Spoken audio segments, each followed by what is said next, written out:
Good morning সবাইকে। তো দেখো আমার সকালবেলা স্নান হয়ে গেছে, এখন পুজো দিতে যাচ্ছি। তো আমাদের গাছে দুটোই ফুল ফুটেছে। আগে অনেক গাছ ছিল কিন্তু এখন আর নেই, দুটো ফুল ফুটেছে। আজ তো মনসা পুজো, তো সকালবেলায় যে সব জায়গা লেপে টেপে এখন পুজো দিতে আসছে। আর এই কটা ফুল পাশের গাছের থেকে নিয়ে আসছে। আর কটা বেলপাতা ছিঁড়ে রাখি আমি, কালকে সোমবার, তো সোমবারের দিনে বেলপাতা ছিঁড়ি না, তার আগের দিনই ছিঁড়ে রাখি।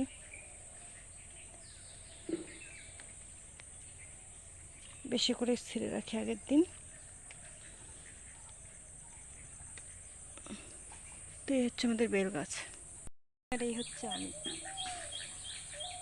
তো পুজোতে রান্না করব।